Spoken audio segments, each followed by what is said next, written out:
Hello class, आप सबका स्वागत है अपने क्लास प्लेटफॉर्म पर।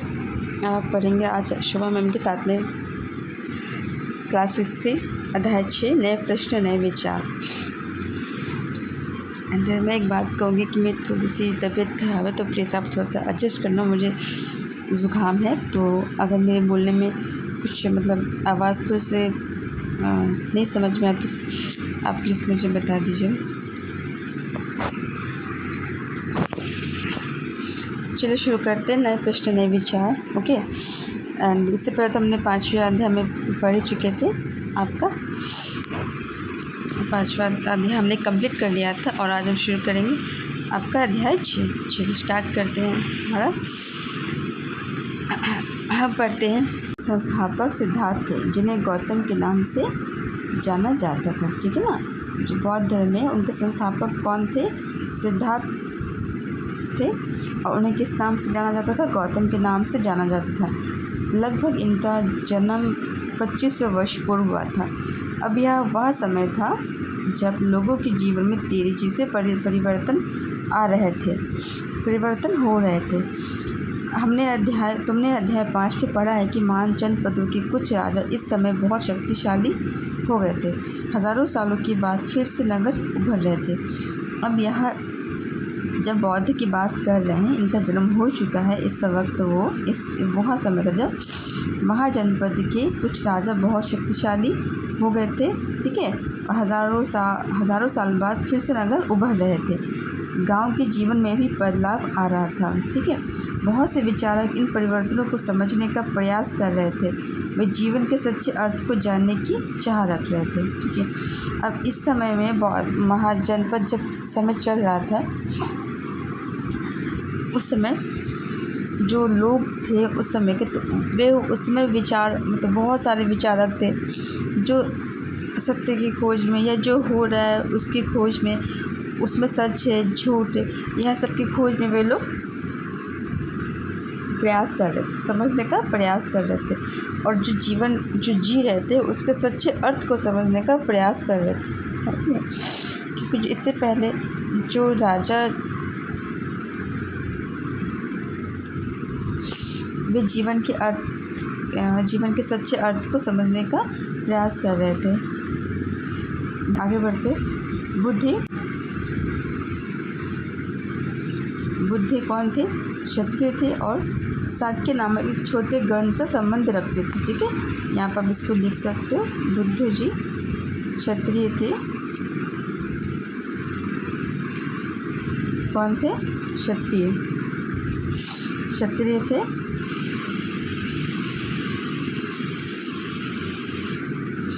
और शाक्यगण से संबंध रखते थे। ठीक है,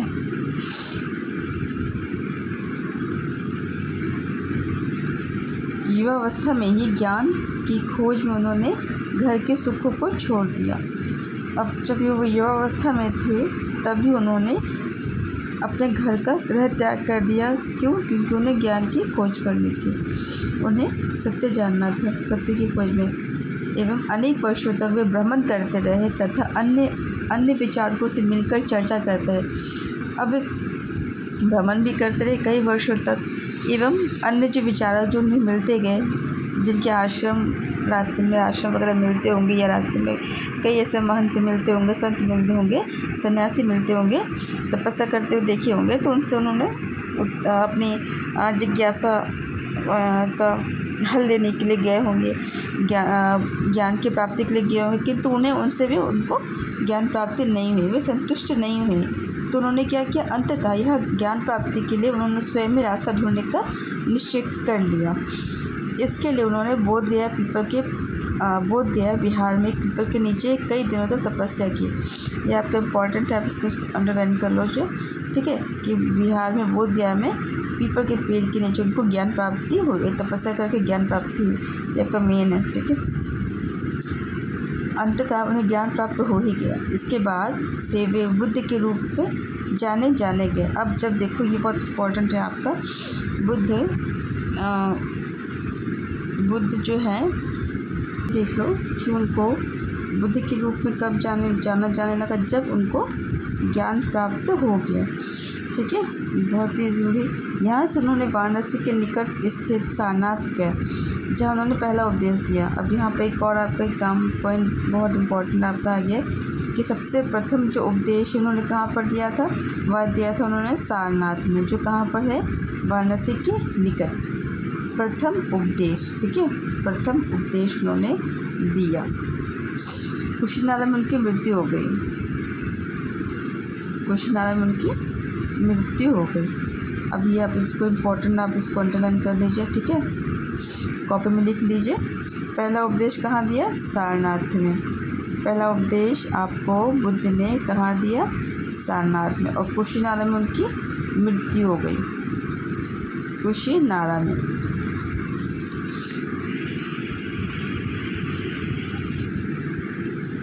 पहले का शेष जीवन उन्होंने पैदल ही एक स्थान से दूसरे स्थान की यात्रा करने और लोगों को शिक्षा देने में लगा दिया।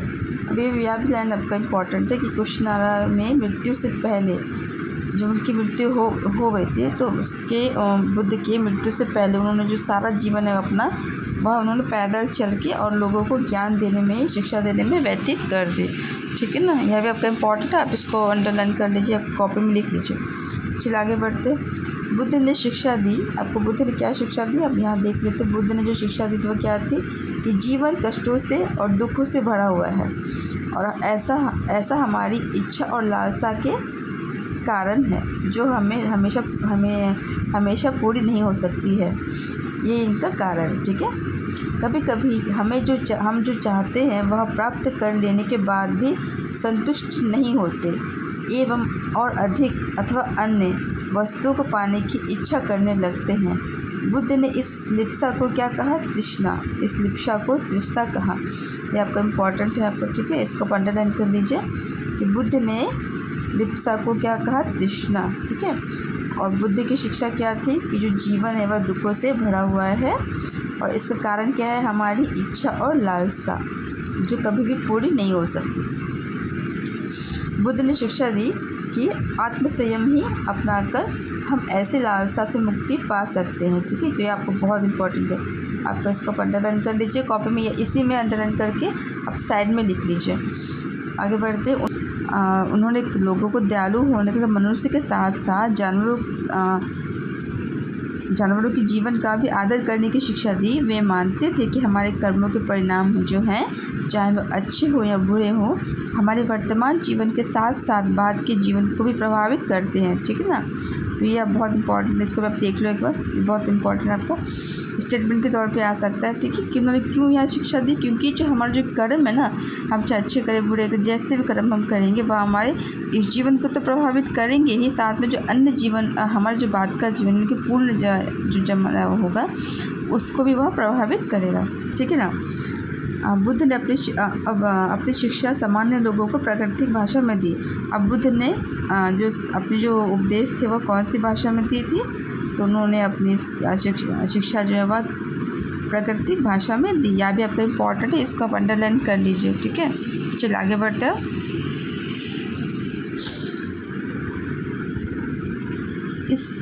इससे सामान्य लोगों को उनके संदेश को समझ सके। इससे सामान्य लोग भी उनके संदेश को समझ सके। क्यों दी प्राकृतिक भाषा में, ताकि जो आम लोग हैं, जो आम जनता ना, जो वो उनकी संदेश को अच्छी तरह से, उनके विचार को वे सारे जनता तक आम लोग समझ सके। ठीक है, चलिए आगे बढ़ते हैं। अच्छा, यहाँ पे एक चीज़ देख लेते हैं, यहाँ पे क्या यहाँ पर दिया हुआ है, यह दिया आपका सारनाथ का स्तूप। अच्छा, यह जब स्तूप देख रहे हैं, यह सारनाथ में वाराणसी के निकट है। इस इमारत को स्तूप के नाम से जाना जाता है।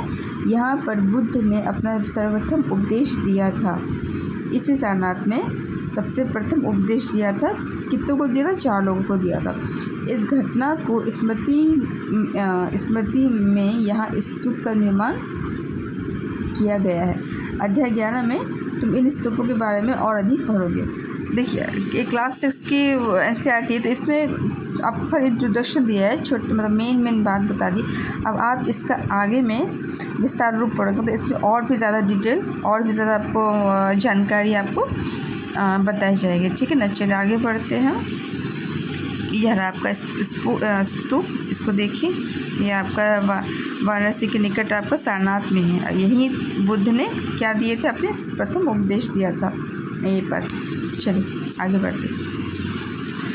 बुद्ध ने यहाँ भी कहा, बुद्ध ने कहा कि लोग किसी शिक्षा को केवल इसलिए नहीं स्वीकार करें कि वह उसका उपदेश है। अच्छा, अब यहाँ बुद्ध ये कह रहे हैं कि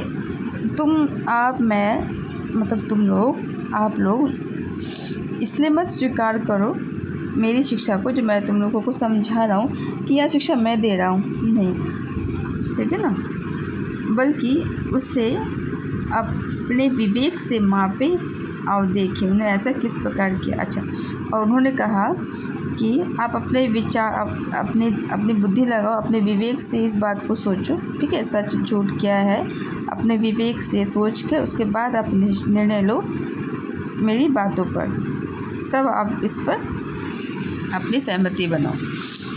तो उनके कहने का यही मतलब था ना कि आप पहले मेरी बातों को खुद सोचो समझो कि देखो मैं सही कह रहा हूँ या गलत कह रहा हूँ, उसे अच्छी तरह से विचार विमर्श करो, उसके बाद में आप मेरी बात को सत्य मानो। इसलिए मत मानो कि मैंने उपदेश दे दिया, मैंने कह दिया, नहीं। ठीक है, तो यह कहना चाहते थे, कहा था बुद्ध ने। चलिए आगे बढ़ते। अच्छा, ये आपका कृष्ण बुद्ध की कहानी है। इसको ज़रूरत तो नहीं है, फिर भी क्या आपका स्टेटमेंट के तौर पर आज तक मैं एक रीडिंग कर देती हूँ। ठीक है ना, उसको मैं थोड़ा बड़ा कर लूँ पहले, छोटा सा। चलिए, यह बुद्ध के विषय में एक प्रसिद्ध कहानी। एक समय की बात है कि गौतमी नामक एक स्त्री का पुत्र मर गया था। इस बात से वह इतनी दुखी हुई कि वह अपने बच्चे को गोद में लिए नगर की सड़कों पर घूम घूम कर लोगों से प्रार्थना करने लगी कि कोई उसके पुत्र को जीवित कर दे। एक भला व्यक्ति उसे बुद्ध के पास ले गया। बुद्ध ने कहा कि मुझे एक मुट्ठी सरसों के बीज लाकर दो, मैं तुम्हारे पुत्र को जीवित कर दूंगा।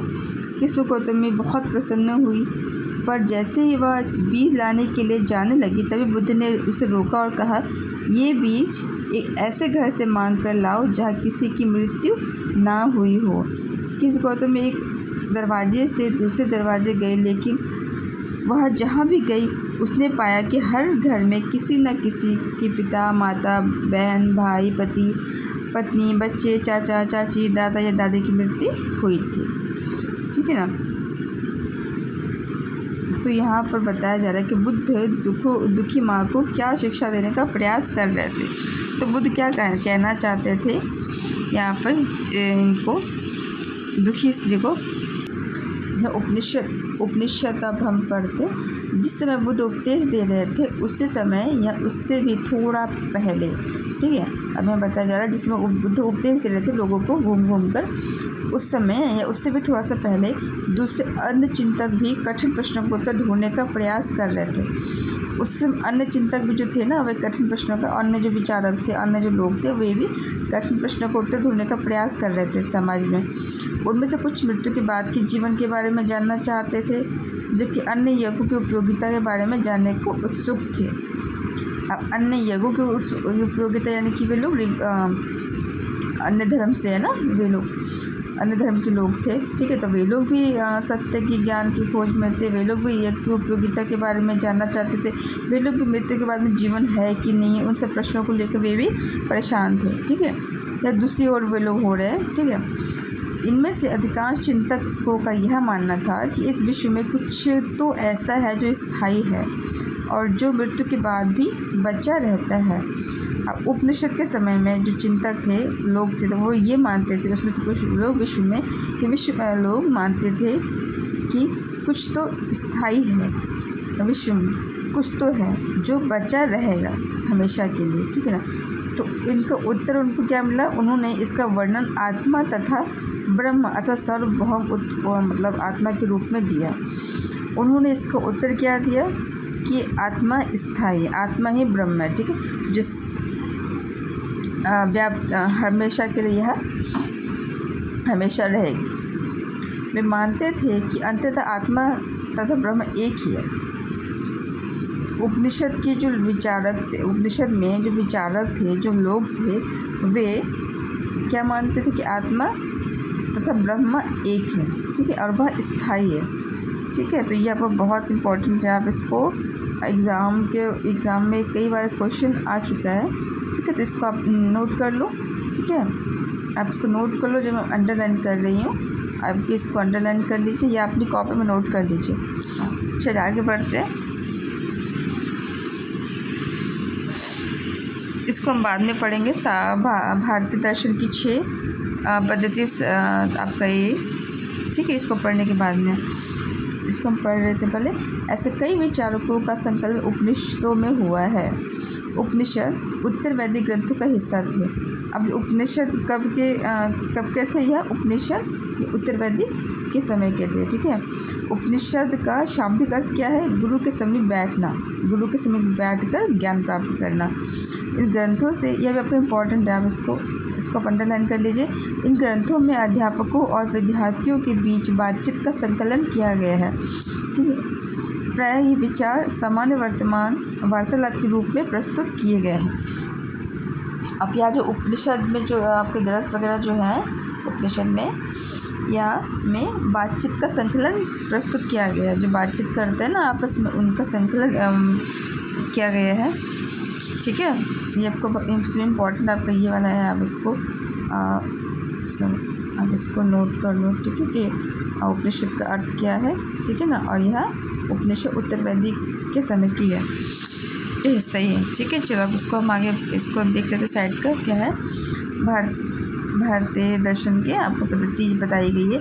सदियों से भारत द्वारा सत्य की बौद्धिक खोज का प्रतिनिधित्व दर्शन की 6 शाखाओं ने किया है, ठीक है। प्रतिनिधित्व दर्शन किसने किया है? 6 शाखाओं ने किया है। ये क्या है?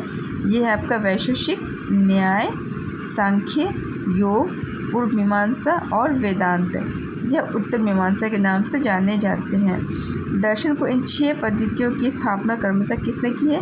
ऋषिकर्णद, गौतम, कपिल, पतंजलि, जैमिनी और व्यास द्वारा की गई मानी जाती है, ठीक है। बहुत आपका इम्पोर्टेंट है, अब प्लीज़ इसको अपने कॉपी में लिख लीजिए, ठीक है।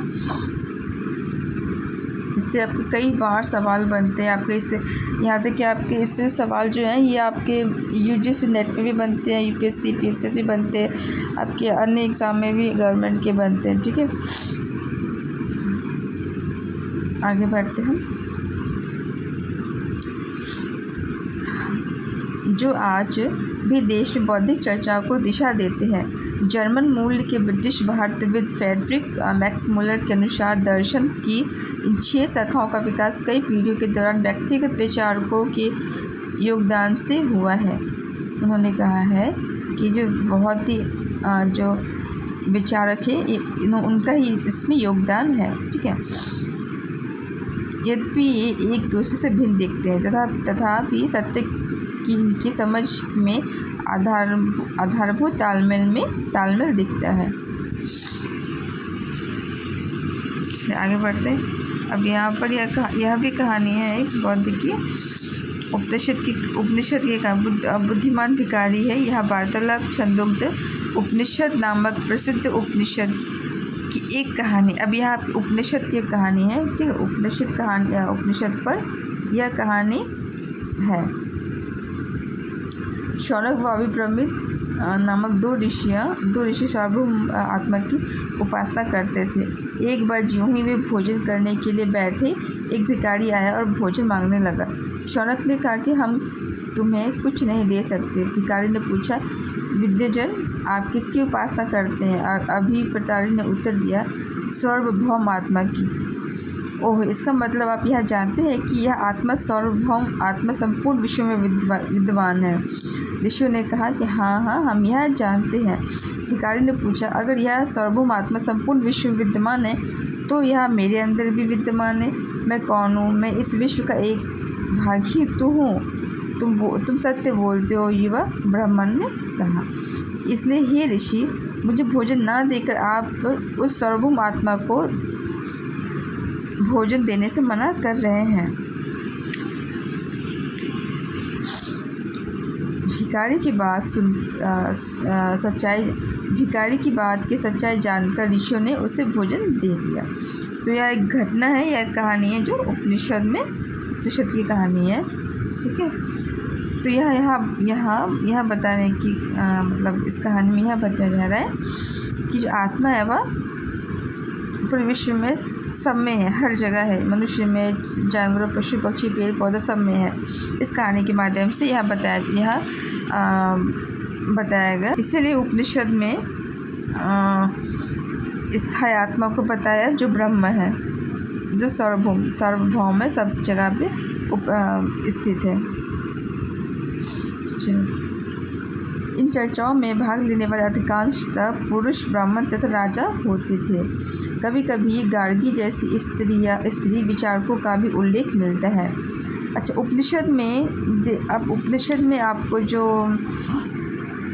उपनिषद का जो समय वो था, ठीक है, समय था, उस समय में क्या होता था, स्त्रियाँ भाग नहीं लेती थी। किसमें नहीं लेती थी? जो वाद विवाद विचार जो होते थे ना, सभा में कोई बात होती थी तो उसमें स्त्रियाँ भाग नहीं लेती थी। फिर भी कभी कभी गार्गी जैसे विचारक का भी उल्लेख मिला कि वो भाग लेती थी ना। विद्वता के लिए प्रसिद्ध गार्गी राज दरबारों में होने वाले वाद विवाद में भाग लिया करती थी। गार्गी का हमें यहाँ उल्लेख मिलता है, तो यह इसी का उल्लेख मिला है तो यहाँ पर जिन्होंने भाग लिया है। निर्धन व्यक्ति इस तरह के वाद विवाद में बहुत कम ही हिस्सा लेते थे। इस तरह का एक प्रसिद्ध अपवाद सत्यकाम जवाल का है। सत्यकाम जवाल का नाम उसकी दासी माँ के नाम पर पड़ा। सत्यकाम के मन में सत्य जानने की तीव्र जिज्ञासा उत्पन्न हुई। गौतम नामक एक ब्राह्मण ने उन्हें अपने विद्यार्थी के रूप में स्वीकार किया। वह अपने समय के सर्वाधिक प्रसिद्ध विचारकों में से एक बन गए। उपनिषदों के कई विचारक का विकास बाद में प्रसिद्ध विचारक शंकराचार्य के द्वारा किया गया। शंकराचार्य के द्वारा फिर उपनिषद के जो विचार है उनका विकास हुआ, बहुत ही ज़्यादा अच्छी तरह से हुआ, ठीक है ना। चलिए, क्लियर हुआ यहाँ पे इतना। यहाँ पर आपका ये इम्पोर्टेंट देख लो कि ऐसे तो उपनिषद में गार्गी नामक स्त्री का उल्लेख मिलता है जो राज दरबारों के वाद विवाद में भाग लिया करती थी, ठीक है।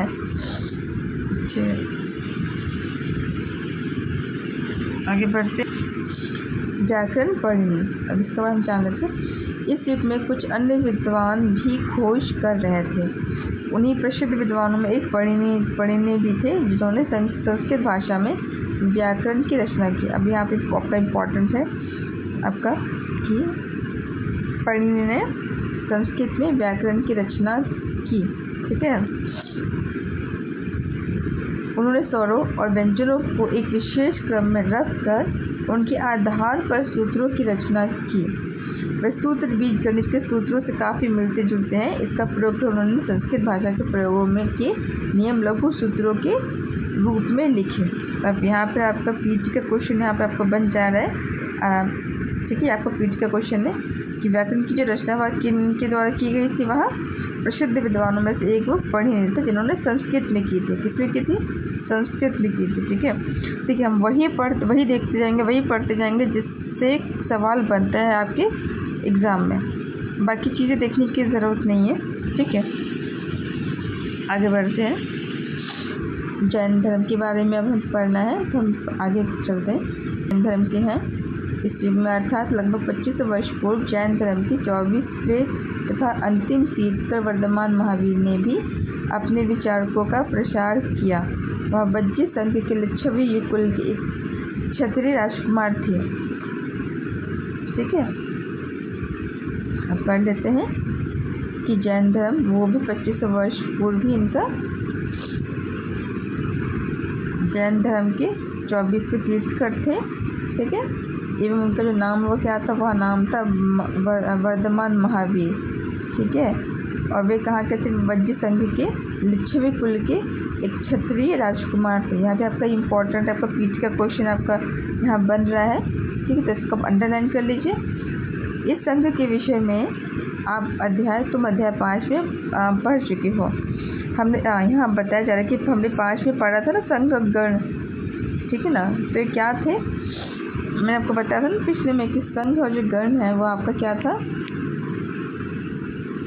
संघ गण, ठीक है ना।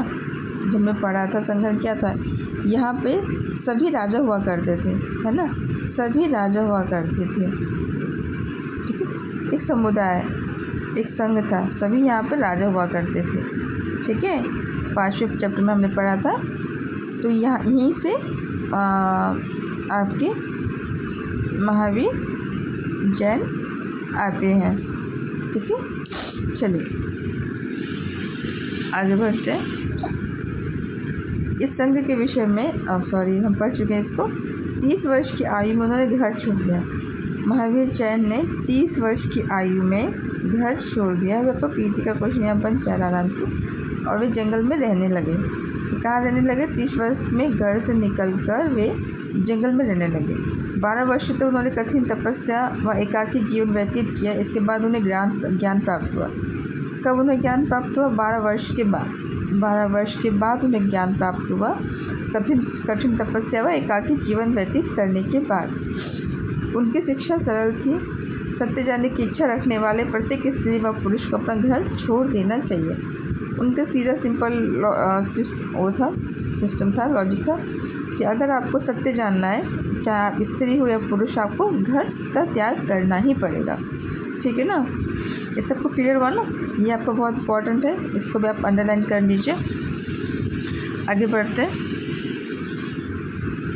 उन्हें अहिंसा के नियमों का कड़ाई से पालन करना चाहिए, अर्थात किसी को जीव को ना तो कष्ट देना है चाहिए और ना ही उसकी हत्या करनी चाहिए। और महावीर जी ने, उनका यह उपदेश था, यह उन्होंने कहा, उनके नियम जो थे, उन्होंने यह कहा था कि स्त्री जिनको सत्य जानना की इच्छा रखने वाले जो प्रत्येक स्त्री पुरुष थे, ठीक है, उन सब के लिए, सबों के लिए अपने उसमें बहुत ही अहिंसा के कड़े नियम बनाए थे। उसमें से था कि ना तो कोई भी व्यक्ति किसी भी जीव को कष्ट दे और ना ही उसकी हत्या करे, ठीक है। महावीर जी का कहना था कि सभी जीव जीना चाहते हैं, सभी के लिए जीवन प्रिय है। महावीर जी क्या कहना चाहते थे कि सभी जो जीव, जितने भी जीव हैं, सभी के सभी जीना चाहते हैं, सभी को उनका जीवन बहुत ही प्रिय है, ठीक है। महावीर ने अपनी शिक्षा अपनी जो है वो प्राकृतिक में दी थी। याद है, आपको इम्पोर्टेंट क्वेश्चन, इसको भी देख लीजिए, अंडरलाइन कर लीजिए।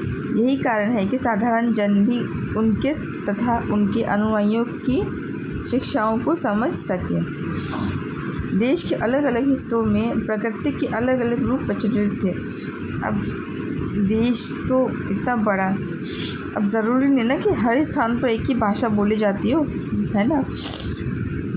वही बताया जा रहा है कि देश के अलग अलग हिस्सों में प्रकृति के अलग अलग रूप प्रचलित थे। हर जगह आपकी अलग अलग भाषा यूज़ होती है ना। प्रचलन क्षेत्र के आधार पर ही उनके अलग अलग नाम थे। जैसे मगध में बोले जाने वाली जो भाषा थी वह थी मगधी, प्राकृतिक भाषा थी। क्या थी? मगधी। अब यहाँ पर ये भी आपका इम्पोर्टेंट क्वेश्चन बन जा रहा है, तो आप इसको अंडरलाइन कर लीजिए, ठीक है। ऊपर आगे बढ़ इसमें देखिए, मगध की जो प्राकृतिक भाषा क्या थी? आपकी मगधी प्राकृतिक भाषा थी, ठीक है ना। चलिए यहाँ पर आप इनको भी देख लो, बहुत ही इनका जो यहाँ पे कहा है, न किसी जीव को कष्ट देना, ना उनकी हत्या करनी है, ठीक है। और इनका यहाँ भी कहना था कि सभी जीव जीना चाहते हैं और सभी के लिए जीवन प्रिय है। ये आपकी बहुत इंपॉर्टेंट लाइन है, क्योंकि यही सीधे उठाकर आपके यूपीएससी में क्वेश्चन डाल देते हैं, पीएससी में डाल देते, थोड़ा सा बस हेर फेर करते हैं शब्दों का और सारे स्टूडेंट पीएससी में फेल हो जाते हैं, ठीक है ना। तब लाइन टू लाइन पढ़िए, जो इम्पोर्टेंट जहाँ तक क्वेश्चन बनते हैं, इसलिए मैं उनको एक भी मैं स्किप नहीं कर रही, मैं आपका कंटिन्यू उन सब चीज़ को लेकर चल रही हूँ, ठीक है। चलिए आगे चलते हैं, आगे बढ़ते हैं। जैन नाम से जाने गए महावीर के अनुयायियों को भोजन के लिए भिक्षा मांगकर सादा जीवन बिताना होता था। अब यहाँ पर जो हमारे महावीर जैन हैं, जैन धर्म के, उन्होंने अपने अनुयायियों को सादा जीवन बिताने को कहा, भिक्षा मांगकर भोजन के लिए, ठीक है। उन्हें पूरी तरह से ईमानदार होना पड़ता था। अब जो उनके अनुयायी थे, उन्होंने उनको यह भी कहा कि आपको ईमानदारी से रहना है। आपको भोजन के लिए भूख लग रही है, तो आपको भोजन के लिए आपको भिक्षा मांगनी है, और इसी तरह से आपका पूरा जीवन आपको बिताना है, और ईमानदार भी रहना है साथ में, ठीक है। तथा आपको चोरी भी नहीं करनी है, चोरी न करने की सख्त हिदायत दी। महावीर जी ने अपने धर्म जैन धर्म में उन्हें ब्रह्मचर्य का पालन करना होता था। ठीक है, उन्होंने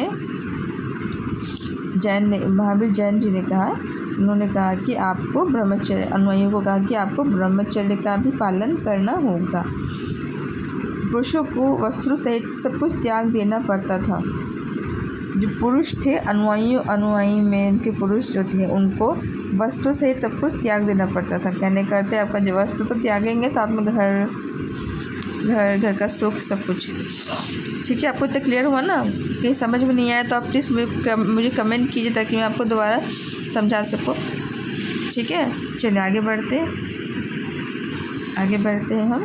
यहाँ पे देखिए, यहाँ पे एक इम्पॉर्टेंट है जैन। जैन शब्द जिस शब्द से निकला है जिसका अर्थ है विजेता। ठीक है, ये जो जैन शब्द है ना, महावीर जी को जो मिला है, उस शब्द का जो शब्द है वह जिन शब्द से निकला है और उसका अर्थ क्या है? विजेता।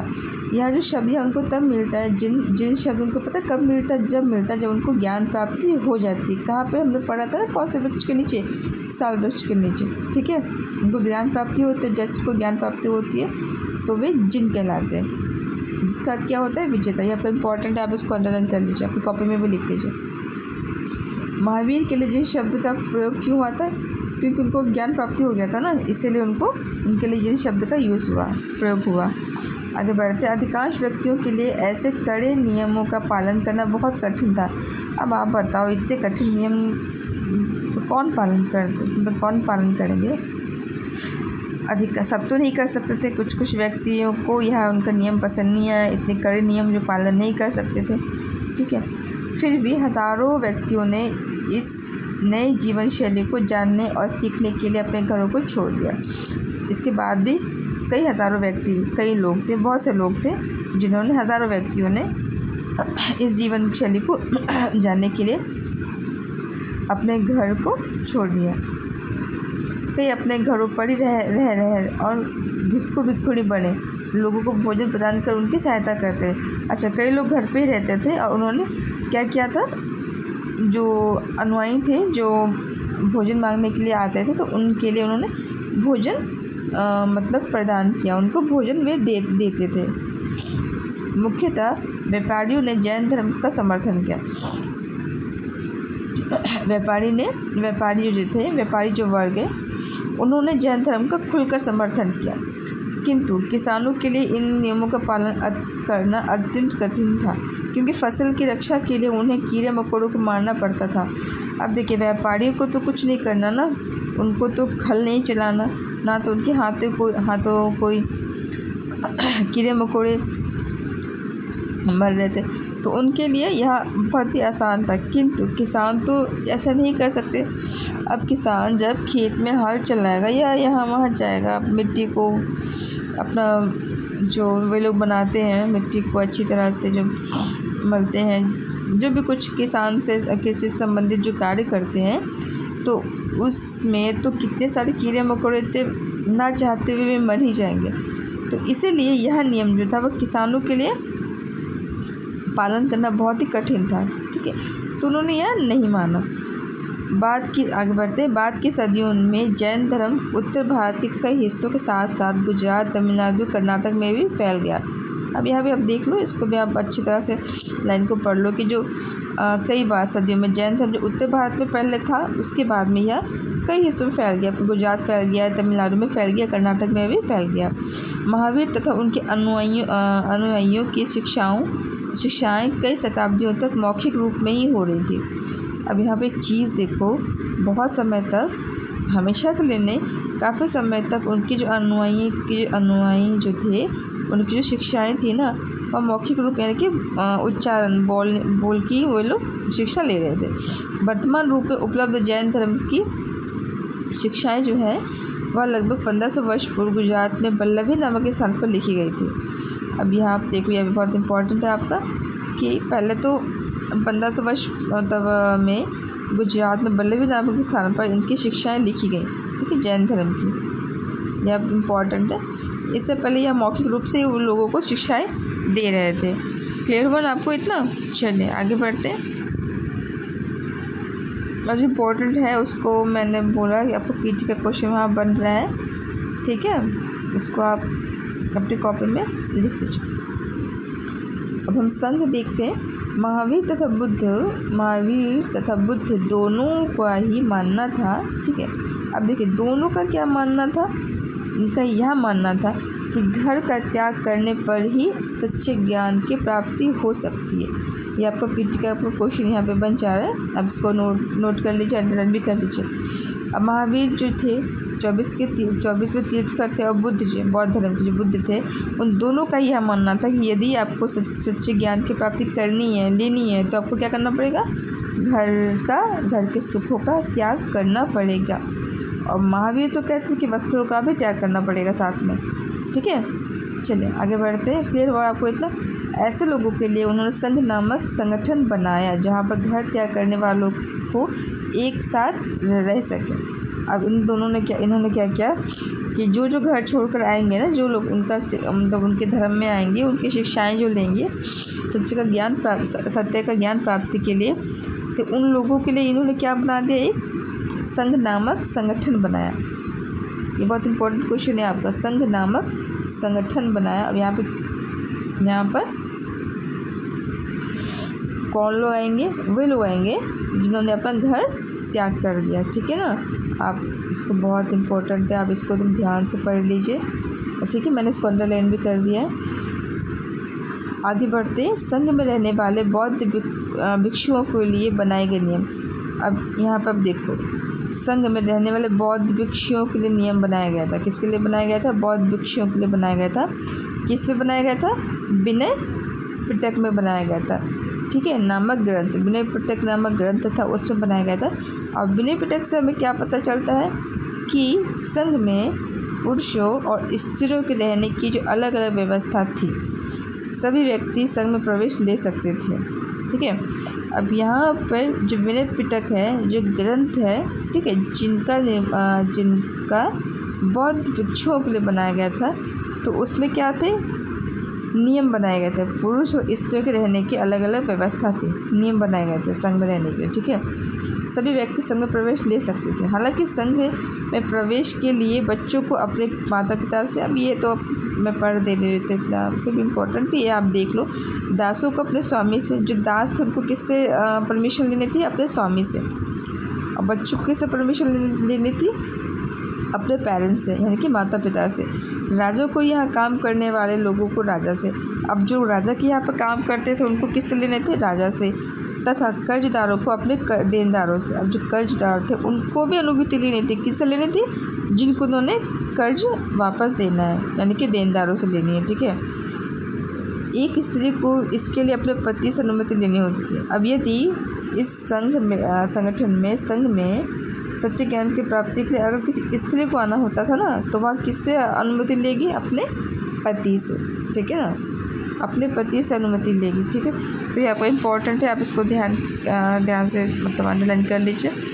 आगे बढ़ते, संघ में प्रवेश लेने वाले स्त्री पुरुष बहुत सादा जीवन जीते थे। वे अपना अधिकांश समय ध्यान करने में बिताते थे और दिन के एक निश्चित समय में वे शहरों तथा गाँव में जाकर भिक्षा मांगते थे। यही कारण है कि उन्हें भिक्खु भिक्षुणी साधु भिखारी के लिए प्राकृतिक शब्द कहा गया है। वे आश्रम लोगों की शिक्षा देते थे, आम लोगों को शिक्षा भी देते थे और साथ ही एक दूसरे की सहायता भी करते थे। अब संघ में जो स्त्री पुरुष थे उनके लिए साधु जीवन था। वे अपना अधिकांश जीवन तो ध्यान लगाने में ही बिता देते थे और दिन में एक निश्चित समय निकाला था। उन्होंने क्या निकाला था, दिन में एक निश्चित समय था। जो भिक्खु भिक्षुणी थे इस संघ में, वे लोग एक निश्चित समय पे ही सब लोग निकलते थे गांव में, शहर में भिक्षा मांगने के लिए, ठीक है। क्लियर हुआ ना आपको इतना। और आम लोगों को शिक्षा भी देते थे, यानी कि वे शिक्षा देते थे, उसके बदले में वे लोग भोजन लेते थे। आगे बढ़ते हैं। किसी तरह आपसी की लड़ाई का निपटारा करने के लिए बैठकें भी क्या करते थे। अब किसी तरह की आपसी लड़ाई हो जाती थी तो उसके लिए लोग क्या करते थे, बैठक से लगाया करते थे। बैठक में वो लोग निपटारा करते थे लड़ाइयों का, ठीक है। तो यानी कि इसमें बैठकें भी होती थी। जैन संगठन में, बौद्ध में भिक्खु भिक्षुणी के लिए क्या होती थी, बैठ के भी होती थी, ठीक है ना। तो यहाँ भी आपका ध्यान रखिए यहाँ पे, ठीक है, बैठ के भी होती थी, ठीक है। चलिए, संघ में प्रवेश लेने वालों में कौन थे, ब्राह्मण भी थे, क्षत्रिय भी थे, आपके व्यापारी भी होते थे, मजदूर भी होते थे, नाई भी होते थे, गणिकाय तो दास भी शामिल थे। इनमें से कई लोग ने बुद्ध की शिक्षाओं के विषय में लिखा तथा कुछ लोगों ने संघ में अपने जीवन के विषय में सुंदर कविताओं की रचना भी की। चलिए आगे बढ़ते हैं। या यहाँ पे देख लेते हैं, यह आपका क्या है, यह आपका चलिए पढ़ लेते फिर देखते हैं, आगे बढ़ते हैं हमने। चलिए, बिहार, जैन तथा बौद्ध भिक्षु पूरे साल एक स्थान से दूसरे स्थान पर घूमते हुए उपदेश दिया करते थे। अब यहाँ देखिए, जैन और बौद्ध जो थे, भिक्षु थे और भिक्षुणियाँ थी, वे लोग पूरे साल भर हम लोग क्या करते थे, एक स्थान से दूसरे स्थान पर घूमते रहते थे और उपदेश दिया करते थे घूमते घूमते। आगे हम देखते क्या लिखा है, केवल वर्षा ऋतु में जब यात्रा करना कठिन हो जाता था तो वे एक स्थान पर ही निवास करते थे। ऐसे समय में वे अपने अनुयायियों द्वारा उद्यानों में बनवाए गए अस्थायी निवासों में अथवा पहाड़ी क्षेत्रों की प्राकृतिक गुफाओं में रहते थे। अब यहाँ एक चीज़ देखिए, बिहार किसे कहते हैं, तो इसका आप यहाँ कर लो, बिहार जो थे वो क्या थे, आपके रहने की जगह थी वहाँ पर, ठीक है ना। तो कब रहते थे, जब वर्षा होती थी ना और यात्रा करना उनके लिए कठिन हो जाता था, तब वो इस स्थान पर निवास करते थे, ठीक है। तो यहाँ पर निवास स्थान था, किंतु स्थायी नहीं था, जब तक वर्षा ऋतु होती थी तब तक करते थे, और जहाँ वर्षा ऋतु खत्म उनको लगता था कि हाँ अब हम जा सकते हैं आगे, तो वे उस गुफाओं से आगे बढ़ते थे, ठीक है। तो ये क्या थी, स्थायी, यहाँ पे स्थायी निवास कहेंगे, है ना। और यह कैसे बनाए जाते थे, देखिए प्राकृतिक की जो गुफाएं थे उनको काट कर बनाए जाते थे, ये देखो आप समीक्षा पर। और यहाँ पर इंपॉर्टेंट क्वेश्चन है, बहुत इंपॉर्टेंट क्वेश्चन है, क्योंकि यूपीएससी में आपका यह क्वेश्चन आ चुका है, चैत्य किसे कहते हैं, बिहार किसे कहते हैं, ठीक है। तो आप बहुत इंपॉर्टेंट है, आ चुका कई बार, तो आप इसको नोट कर लीजिए। आगे बढ़ते हैं, जैसे गुफा देख लेते, यह आ रही है ये आपकी प्राकृतिक गुफा, ओके। चलो, मुझे सर्दी हो गई ना, तो बीच में बहुत आवाज़ में प्रॉब्लम आ जा रही है। चलिए आगे बढ़ते। जैसे जैसे समय बीतता गया भिक्षु भिक्षुणी ने स्वयं तथा उनके समर्थकों ने अधिक स्थायी स्थलों की आवश्यकता का अनुभव किया। अब जैसे जैसे आगे में समय जो बीतता गया ना, आगे समय में, तो उसको अब क्या लगने लगा कि भाई अब हमें स्थायी स्थल की भी ज़रूरत है, जहाँ पर वे स्थायी रूप से रह सके। तब कई स्थल बनाए गए जिन्हें बिहार कहा गया। तब उन्होंने क्या किया, उनके लिए बहुत सारे बिहार बनाए गए, यानी कि स्थल बनाए गए, जिसे क्या कहने लगे, बिहार, ठीक है। तो स्थल को आप क्या कहेंगे, बिहार कहेंगे। क्यों, क्योंकि वे लोग थक जाते थे, वर्षा ऋतु हो गया, ये बहुत से बाद में बहुत से कारण आने वाले समय बहुत से कारणों को थक जाते होंगे, वे लोग चल नहीं पाते होंगे आगे, तो बिहार वहीं पे लोग बिहार उनके लिए बनाए जाने लगे, ठीक है। आगे बढ़ते, आरंभिक बिहार लकड़ी के बनाए गए थे। अब जो शुरुआत में जो बिहार बनाए गए थे वे कैसे बनाए गए थे, लकड़ियों के।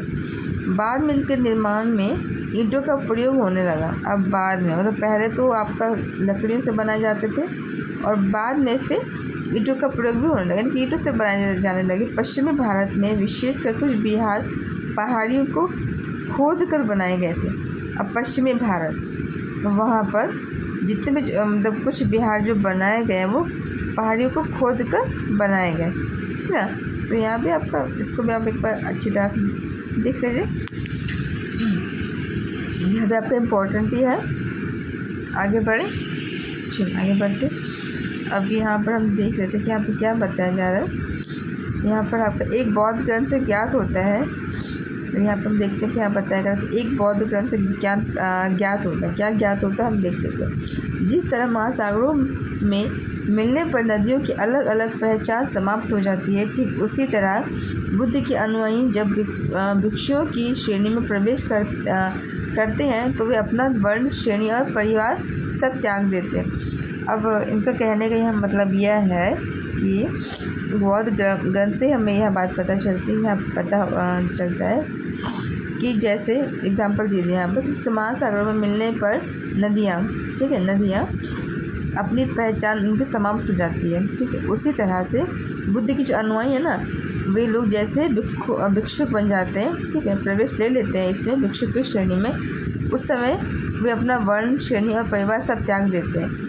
कहने जाते हैं कि वे तभी लेंगे जब उनको मतलब ये सब उनको मोह नहीं रहेगा, बस सब कुछ भूल गए, उनको कोई मोह नहीं है इन सब चीज़ों, खाली भिक्षुरी बन गए। उनके लिए ना तो अब यहाँ वर्ण को मायने रखता है, ना श्रेणी, ना उनका परिवार, उन्होंने सब चीज़ का त्याग कर दिया। अब इनमें सन्यासी बन के वे भिक्षु बन गए और ज्ञान प्राप्त करेंगे, वो भिक्षा लेते हुए सादा जीवन जिएंगे, उनको इन सबसे कोई मतलब नहीं है, ठीक है ना। चलिए, उनके ऑटोमेटिक उनके मतलब कि स्वयं ही उनका यह जो एक जो पहचान होती है यह समाप्त हो जाती है। प्रायः किसी धनी व्यापारी, राजा अथवा भूस्वामी द्वारा दान में दी गई भूमि पर बिहारों का निर्माण होता था।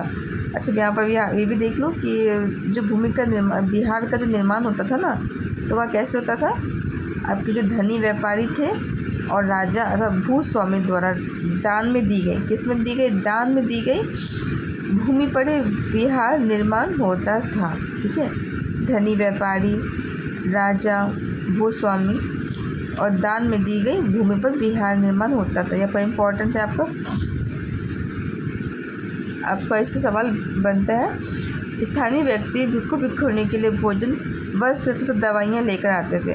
अच्छा, जो वहाँ के जो स्थानीय लोग थे, जहाँ ये लोग जाते थे मतलब भिक्षुणी भिक्षा लेने के लिए, तो जो वहाँ के जो स्थानीय लोग, मतलब जो वहाँ पर लोग रहते थे ना, तो वे लोग क्या करते थे, इन भिक्षुणी के लिए भोजन का भी प्रबंध करते थे, वस्त्रों का भी प्रबंध करते थे और दवाइयों का भी प्रबंध करते थे, ठीक है। जिसके बदले में ये क्या करते थे, भिक्षुणी लोगों को शिक्षा देते थे। अब भोजन, वस्त्र, दवाइयाँ लेने के बदले में वे क्या करते थे, लोगों को शिक्षा देते थे। आगे आने वाली शताब्दियों में बौद्ध धर्म उपमहाद्वीप के विभिन्न हिस्सों के साथ साथ बाहरी क्षेत्रों में भी फैल गया। यह अध्याय 9 में आप पढ़ेंगे। हाँ, तो ठीक है, यहाँ हमने तो पहले जो क्लास 6 की एनसीईआरटी थी इसका इंट्रोडक्शन दिया हुआ, मेन बात आपको बता दी, शुरुआत आपको कर दी है यहाँ पर। अब इसका विस्तार रूप है जो आपको इसकी अधिक जानकारी और भी ज़्यादा इसकी बातें आप इससे पढ़ेंगे, अध्याय 9 में पढ़ेंगे, ठीक है ना। चलिए आगे बढ़ते, आपका इम्पोर्टेंट क्लियर हुआ ना आपको इतना। आगे बढ़ते हम इसमें। यह है आपकी आश्रम व्यवस्था। जैन तथा बौद्ध धर्म जिस समय लोकप्रिय हो रहे थे, लगभग उसी समय ब्राह्मणों ने आश्रम व्यवस्था का विकास किया। यह आश्रम शब्द का तात्पर्य लोगों द्वारा रहने तथा ध्यान करने के लिए प्रयोग में आने वाले स्थान से नहीं है, बल्कि इसका तात्पर्य जीवन के चरण से है। अब हम यहाँ ये देखते हैं, हमें यह पता चल रहा है कि जैन तथा बौद्ध धर्म जिस समय में लोकप्रिय हो रहे थे, अब जैन धर्म जो है, बौद्ध धर्म जो है, बहुत ज़्यादा लोकप्रिय हो रहे हैं इस वक्त में। तो ऐसा तो नहीं है ना कि पूरे देश में जैन और बौद्ध ही चल रहे, नहीं। वहीं अन्य स्थानों पर, अन्य जगहों पर जो और अन्य धर्म है, हिंदू धर्म, आपका सनातन धर्म जो है, उसमें जो ब्राह्मण जो थे ना, वे भी आश्रम व्यवस्था का विकास उन्होंने कर लिया, ठीक है। अब आश्रम व्यवस्था का तात्पर्य आप इससे मत लगाइएगा कि ध्यान करने के लिए, नहीं, ध्यान करने के लिए एक स्थान है, नहीं, वह यहाँ नहीं है। आश्रम व्यवस्था का तात्पर्य आपका होता है कि जीवन के चरण से, किससे है, जीवन के आपका चरण से, ठीक है, आश्रम व्यवस्था। ये आपका बहुत इंपॉर्टेंट, आपका पीटी का क्वेश्चन यहाँ बन रहा है, आप इसको देख लीजिए, ठीक है। चलो, आश्रम व्यवस्था में आपके कौन से हैं, कितने हैं, आपके 4 हैं। एक आपका ब्रह्मचर्य, गृहस्थ, वानप्रस्थ तथा संन्यास नामक 4 आश्रमों की व्यवस्था की गई। यहाँ भी आपका पीटी का बन रहा है। ब्रह्मचर्य के अंतर्गत आपका आता है कि ब्राह्मण, क्षत्रिय तथा वैश्यों से यह अपेक्षा की जाती थी। ब्रह्मचर्य जो व्यवस्था थी, इससे क्या इसमें क्या बताया गया कि ब्रह्मचर्य के अंतर्गत ब्राह्मण, क्षत्रिय तथा वैश्यों से यह अपेक्षा की जाती थी कि इस चरण के दौरान में सादा जीवन बिताकर वेदों का अध्ययन करेंगे। अब यह देखिए कि ब्रह्मचर्य की जो व्यवस्था थी ना, जो आश्रम व्यवस्था में ब्रह्मचर्य का जो इन्होंने किया था ब्राह्मणों ने, उसमें इन्होंने यह निर्धारित किया, यह बताया, यह नियम बनाए, ब्राह्मणों के लिए बनाए, क्षत्रिय के लिए बनाए और वैश्यों के लिए बनाए, मतलब व्यापारी जो करते थे उनके लिए यह नियम बनाए कि वे ब्रह्मचर्य का जो एक समय होगा उसमें वे लोग सादा जीवन जिएंगे और वेदों का अध्ययन करेंगे सिर्फ। ठीक है, क्लियर हुआ आपको? चलिए अब दूसरे चलते गृहस्थ आश्रम। गृहस्थ आश्रम जो था ये आपको बहुत इंपॉर्टेंट, आपका पीटी का क्वेश्चन यहाँ से बन रहा है, आपका इसको नोट कीजिए। गृहस्थ आश्रम जो था इसके अंतर्गत उन्होंने क्या कहा था कि आप विवाह करो, आप शादी करो, विवाह करो और आपको गृहस्थ के रूप में आपको गृहस्थ जीवन आपको यहाँ पर जीना है। गृहस्थ आश्रम के लिए क्या बताया गया था इन लोगों के लिए कि आपको एक गृहस्थ जीवन जीना है विवाह करके। ठीक है, और वानप्रस्थ जो था आपका, यह भी आपका इम्पोर्टेंट है। वानप्रस्थ जो था आपका, यह आप इसके अंतर्गत ब्राह्मणों ने बताया कि आपको जंगल में रहकर साधना करनी थी। वानप्रस्थ में क्या करना है, आपको जंगल में रहकर साधना करनी थी। अंततः उन्हें सब कुछ त्याग कर सन्यासी बन जाना था। और चौथा क्या था, अंत में सन्यासी बनना, सब कुछ त्याग देना है और अंत में सन्यासी बनना है। तो ये आपके 4 आश्रम व्यवस्था थी जो ब्राह्मणों ने लागू की थी। ठीक है, तो जो अंतिम थी वह सन्यास था, यानी कि आप सब कुछ त्याग करके आप सन्यासी बन जाओ। ठीक है ना, आपका इतना क्लियर हुआ? कोई प्रॉब्लम तो नहीं है, आपको समझ में नहीं आया ऐसा कुछ तो आप बता दें। अब बता दें तो हम ऐसे भी आपको नोट्स हम प्रोवाइड करवाएंगे चैप्टर के बाद में। ठीक है, गृहस्थ आश्रम के अंतर्गत सॉरी तो हो चुका है।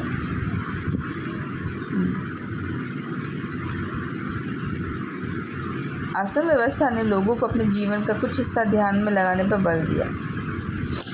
प्रायः स्त्रियों को वेद पढ़ने की अनुमति नहीं थी और उन्हें अपने पतियों द्वारा पालन किए जाने वाले आश्रमों का ही अनुसरण करना होता था। अब यहाँ पे बताया गया है कि स्त्रियों को वेद पढ़ने की अनुमति नहीं थी, उन्हें यह पतियों द्वारा पालन किए गए आश्रम जो नियम थे उन्हीं का पत्नियों का अनुसरण, उन्हीं की नियमों का पालन करना होता था जो आश्रम में नियम बनाए गए थे। ठीक है ना, चलिए आगे बढ़ते तक क्लियर हुआ ना आपको इतना आपको? चलिए आगे बढ़ते अब हम आगे। चलिए इतने ही आपका कंप्लीट चैप्टर, आपका चैप्टर कंप्लीट हो गया है। ठीक है, चलिए आई होप आपको क्लास अच्छी लगी होगी, आपको पूरी अच्छे से क्लास समझ में आई होगी और इम्पोर्टेंट जो था वो मैंने आपको समझाया अच्छी तरह से। ठीक है, फिर भी आपको अगर समझ में नहीं आया हो तो प्लीज़ मैं आपसे रिक्वेस्ट करती हूँ आप मुझे कमेंट में ही आप मुझे बता दें कि मैम आप थोड़ा और भी क्लियर करके समझाइए अगर आपको समझने में कोई तकलीफ़ हो रही है। ठीक है, अब कुछ भी पॉइंट आपको समझ में नहीं आ रहा है तो मैं आप मुझे समझाएं। ओके, चलिए। और हाँ, अगर आपको मेरी क्लास अच्छी लगी हो और आपको इसमें अच्छे तरीके से समझ में आ रहा हो तो प्लीज़ इस चैनल को लाइक कीजिए और इसको आप शेयर भी कीजिए और फिर चैनल को सब्सक्राइब कर लीजिए क्योंकि जब मैं अपनी क्लास बनाऊँ तो वह सबसे पहले आपको मिले, नोटिफिकेशन आपको मिले। ओके, चलिए आप तो अपना ध्यान रखें, अपना ख्याल रखें।